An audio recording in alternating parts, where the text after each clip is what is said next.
അസ്സലാമു അലൈക്കും വറഹ്മത്തുള്ളാഹി വബറകാതുഹു. അൽഹംദുലില്ലാ വസ്സലാത്തു വസ്സലാമു അലാ അഷ്റഫിൽ മുർസലീൻ വഅലാ ആലിഹി വസഹ്ബിഹി അജ്മഈൻ അമ്മാ ബഅദ്. യാ അയ്യുഹല്ലദീന ആമനു തഖുല്ലാഹ ഹഖ്ക തുഖാതി വലാ തമൂതുന്ന ഇല്ലാ വഅൻതും മുസ്ലിമൂൻ. സ്നേഹമുള്ള രക്ഷിതാക്കളെ, നമ്മളിന്ന് നാലാമത്തെ ഹദീസ് പഠിക്കാൻ പോവാണ്. വിശുദ്ധ ഖുർആനുമായി ബന്ധപ്പെട്ടുകൊണ്ടുള്ള ഒരു ഹദീസാണ് നിങ്ങളോട് ഓർമ്മപ്പെടുത്താൻ പോകുന്നത്. വിശുദ്ധ ഖുർആൻ എന്ന് പറയുന്നത് മഴയെപ്പോലെയാണ്. മഴ നമുക്കൊക്കെ അറിയാം, മഴയെപ്പോലെയാണ്. ഈ ഹദീസ് റിപ്പോർട്ട് ചെയ്തത് അബീ മൂസൽ അഷ്അരി റളിയല്ലാഹു അബൂ മൂസ റളിയല്ലാഹു അൻഹു. നബി സല്ലല്ലാഹു അലൈഹി വസല്ലം പറഞ്ഞു, മസലു മാ യുഅ്സനി അല്ലാഹു ബിഹി മിനൽ ഹുദാ വൽ ഇൽമ്. അള്ളാഹു എന്നെ നിയോഗിച്ച സന്മാർഗത്തിൻ്റെയും വിജ്ഞാനത്തിൻ്റെയും ഉപമ എന്ന് പറയുന്നത് കമസലി ഐസിൻ കസീരിൻ അസ്വാബഹു അർദ്. ഭൂമിയിൽ ആ വെള്ളം കുടിക്കുകയും ഒരു വർഷിച്ച ഉപമ എന്ന് പറയുന്നത് ഭൂമിയിൽ വർഷിച്ച ഒരു മഴയെപ്പോലെയാണ്. അള്ളാഹുവിൻ്റെ പ്രവാചകന് നിയോഗിക്കപ്പെട്ട സന്മാർഗത്തിൻ്റെയും വിജ്ഞാനത്തിൻ്റെയും ഉപമ എന്ന് പറയുന്നത് എന്താണ്? അത് വർഷിച്ച ഒരു മഴയെപ്പോലെയാണ്. ഭൂമിയിൽ ആ വെള്ളം കുടിക്കുകയും ധാരാളം ചെടികളും സസ്യങ്ങളും മുളപ്പിക്കുകയും ചെയ്തു. ആ മഴ കൊണ്ട് എന്താക്കി? ധാരാളം അത് കുടിപ്പിച്ചു, ചെടികൾ ഉണ്ടാക്കുകയും ചെയ്തു. ആ മഴ ലഭിച്ച മറ്റൊരു പ്രദേശത്തെ അള്ളാഹു എന്താക്കി? തടഞ്ഞു നിർത്തി.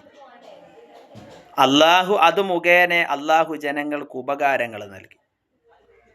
അവൻ കുടിക്കുകയും നന്നാക്കുകയും കൃഷി ചെയ്യുകയും ചെയ്തു. എല്ലാറ്റിനും ആ മഴ എന്താക്കി? ഉപയോഗിച്ചു. എന്നാൽ മറ്റൊരു പ്രദേശത്തേക്കുള്ള മഴയെ അള്ളാഹു എന്താക്കി? തടഞ്ഞു വെച്ച്, നിർത്തിവെച്ച്. അള്ളാഹു ഇതൊന്നും നൽകില്ല. മഴ കിട്ടിയിട്ടില്ലെങ്കിൽ സ്വാഭാവികമായിട്ട് കുടിക്കാൻ വെള്ളം ഉണ്ടാവില്ല, കൃഷികൾ ഉണ്ടാവില്ല, ഒന്നും ഉണ്ടാവില്ല.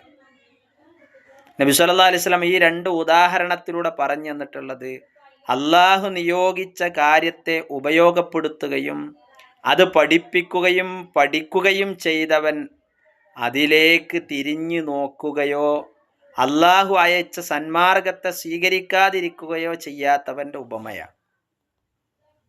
നബി സല്ലല്ലാഹു അലൈഹി വസല്ലം നൽകിയ ഉപമ എത്ര കൃത്യമാണെന്ന് നോക്കൂ നിങ്ങൾ. ഒന്ന്, സമൃദ്ധമായ മഴ നൽകി, അതിനുള്ള അനുഗ്രഹങ്ങൾ നൽകി.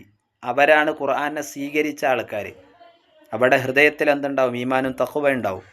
എന്നാൽ ഇതൊന്നും സ്വീകരിക്കാത്ത ആളുകളിലോ തീർച്ചയായിട്ടും എന്തുണ്ടാവില്ല? സന്മാർഗം സ്വീകരിക്കാനോ തഖ്വ ഉണ്ടാകാൻ, ഈമാനൊന്നും അവർക്ക് ഉണ്ടാവില്ല. ഇപ്പോൾ വറ്റിവരണ്ട ഭൂമി മഴ വർഷിച്ചാൽ ധാരാളം ചെടികളും സസ്യങ്ങളും മുളച്ചു പൊന്തും നമുക്ക് കാണാം. നിർജീവമായ ഭൂമിയെ ജീവിപ്പിക്കാൻ മഴയ്ക്ക് സാധിക്കുന്നത് പോലെ നിർജീവമായ ഹൃദയത്തെ ജീവിക്കാൻ വിശുദ്ധ ഖുർആന് സാധിക്കും.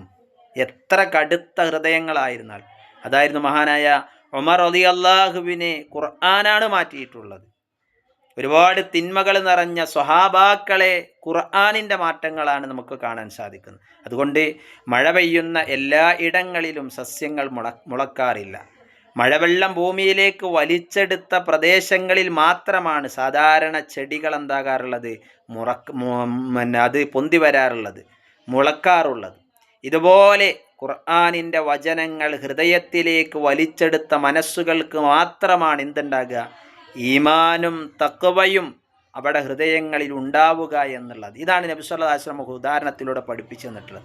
അതുകൊണ്ട് വിശുദ്ധ ഖുർആനാകുന്ന മഴ വർഷിപ്പിച്ചപ്പോഴാണ് ജാഹിലിയത്തിൻ്റെ കഠിന ഹൃദയരായ അറബികൾക്ക് മാറ്റമുണ്ടായതെന്ന് ചരിത്രം നമുക്കറിയാം. ഈ ഖുർആൻ അവരുടെ മനസ്സുകളിൽ പെയ്ത് ഇറങ്ങിയപ്പോഴാണ് സ്വഹാബത്ത് എന്ന ഉത്തമ സമൂഹത്തെ സൃഷ്ടിക്കപ്പെട്ടിട്ടുള്ളത്. അതുകൊണ്ട് ഖുർആൻ ഇറങ്ങിയ മാസത്തിൽ ഖുർആനിലേക്ക് കൂടുതൽ ബന്ധപ്പെട്ട് നമ്മുടെ മനസ്സുകളെ ഖുർആനിലേക്ക് ബന്ധിപ്പിച്ചുകൊണ്ട് ഈമാനും തഖ്വകൾ ഉണ്ടാക്കി പരിശുദ്ധമായ ജീവിതം നയിക്കാൻ നമുക്ക് സാധിക്കണം. വിശുദ്ധ ഖുർആൻ പറഞ്ഞത് അങ്ങനെയാണ്, ശഹ്റു റമളാനല്ലദീ ഉൻസില ഫീഹിൽ ഖുർആൻ ഹുദൽ ലിന്നാസ് വബയ്യിനാതിൻ മിനൽ ഹുദാ വൽ ഫുർഖാൻ. സത്യാസത്യങ്ങൾ വേർതിരിക്കുന്ന ഹുദയാണ് വിശുദ്ധ ഖുർആൻ. അതിറങ്ങിയ മാസത്തിലാണ് ഞാനും നിങ്ങളും ഉള്ളത്. അതുകൊണ്ട് ഖുർആൻ ധാരാളമായിക്കൊണ്ട് നമ്മൾ ഓതുക, കേൾക്കുക, മനസ്സിലാക്കുക, ഹിഫ്ളാക്കുക, അർത്ഥസഹിതം പഠിച്ച് ജീവിതത്തെ ധന്യമാക്കാൻ നമുക്ക് ഓരോരുത്തർക്കും സാധ്യമാകേണ്ടത്. അള്ളാഹു നമ്മെ അനുഗ്രഹിക്കുമാറാകട്ടെ. കഴിഞ്ഞ ക്ലാസ്സിൽ പഠിച്ച ഹദീസിൽ നിന്നൊരു ചോദ്യം നിങ്ങളുടെ ശ്രദ്ധയിലേക്ക് കൊണ്ടുവരാം. എല്ലാവരും ഉത്തരം എഴുതി വിടണം. ആ ചോദ്യം ഇതാണ്: പ്രവാചകൻ സ്വല്ലല്ലാഹു അലൈഹി വസല്ലം മിമ്പറിലേക്ക് കയറി ആമീൻ ആമീൻ ആമീൻ എന്ന് പറഞ്ഞു അല്ലേ? അവിടെ ആര് പ്രാർത്ഥിച്ചപ്പോഴാണ് പ്രവാചകൻ സല്ലല്ലാഹു അലൈഹി വസല്ലം ആമീൻ പറഞ്ഞിട്ടുള്ളത്? ഉത്തരം നിങ്ങളെല്ലാവരും എന്ത് എഴുതി വിടുക. അള്ളാഹു അനുഗ്രഹിക്കട്ടെ. അസ്സലാമു അലൈക്കും വറഹ്മത്തുള്ളാഹി.